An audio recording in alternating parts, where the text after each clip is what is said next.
कश्मीर, जिसे heaven on earth कहा जाता है, वहाँ फिर एक बार मासूम लोगों का खून बहा। और इस बार पहलगाम की बारी थी।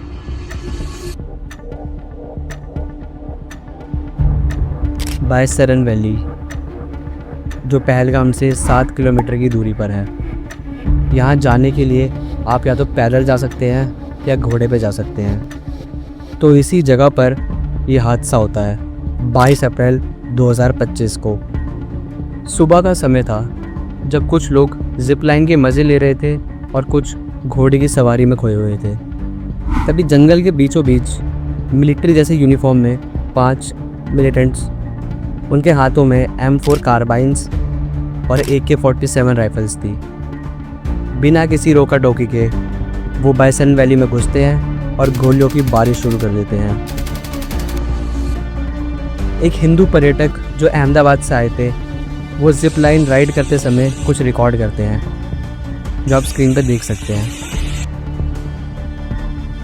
इस रैंडम फायरिंग के बाद इन आतंकवादियों ने एक एक करके लोगों को रोका और उनसे एक सवाल पूछा कि आप हिंदू हो या मुस्लिम।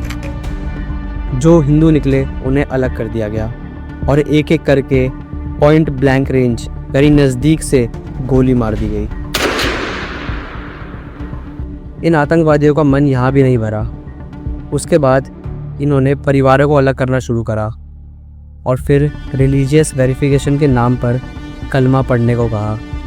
जो कलमा नहीं पढ़ पाए उन्हें ऑन द स्पॉट गोली मार दी गई उनकी फैमिली के सामने। इनकी ये हैवानियत यहाँ भी नहीं रुकी। आतंकवादियों ने फिर कुछ आदमियों को ट्राउज़र्स तक उतारने पर मजबूर किया ताकि उनका सरकमसिजन चेक कर सके। इस सब के बाद भी इनकी हैवानियत रुकी नहीं। जब लाशें ज़मीन पर बिखरी हुई थी, तब इन आतंकवादियों ने और भी घटिया हरकत करी। मुर्दों के साथ सेल्फी लेना स्टार्ट करा और फिर इतना सब कुछ करने के बाद वो आसानी से वापस जंगल में चले गए, जैसे मौत का तमाशा करके किसी को जवाब देने की ज़रूरत ही नहीं थी। इस पूरे हमले में सिर्फ हिंदू ही मरे थे, पर इन सब के बीच एक मुस्लिम भी मरा था जिसका नाम था सैयद आदिल हुसैन शाह। वो एक लोकल मुस्लिम पोनी ऑपरेटर थे।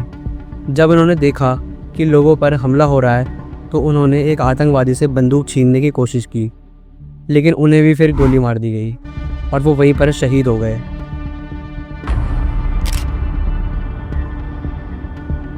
इस हमले में जो विक्टिम थे, तो 26 लोग मारे गए। आइए उनके बारे में थोड़ा जानते हैं। इनमें से एक थे लेफ्टिनेंट विनय नारवाल, जो इंडियन नेवी ऑफिसर थे हरियाणा से। इनकी शादी को सिर्फ कुछ ही दिन हुए थे। 16 अप्रैल को विनय नारवाल की शादी हुई थी और वो अपना हनीमून बनाने के लिए पहलगाम आए थे और यही उनकी सबसे बड़ी गलती थी। विनय अपनी वाइफ के साथ बैठ रखे थे, तभी वहाँ पर अटैकर्स आते हैं और उनसे एक सवाल पूछते हैं कि आप हिंदू हो या मुस्लिम। विनय उन्हें कहते हैं कि मैं हिंदू हूँ। अगले ही पल उन्हें गोली मार दी जाती है।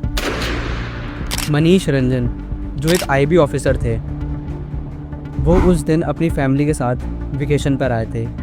अचानक ही टेररिस्ट ने फायरिंग शुरू कर दी और उन्हें उनकी वाइफ और बच्चों के सामने ही गोली मार दी।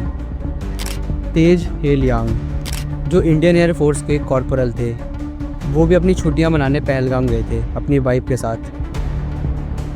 वो चाहते तो अपने आप को बचा सकते थे, पर उन्होंने अपनी जान की परवाह किए बिना टूरिस्ट की ज़िंदगी को बचाना ज़्यादा ज़रूरी समझा।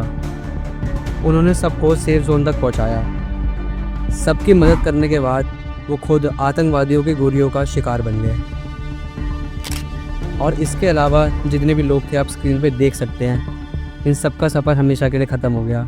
ये अपने घर से खुशी खुशी निकले थे और पहलगाम में हमेशा के लिए ख़त्म हो गए।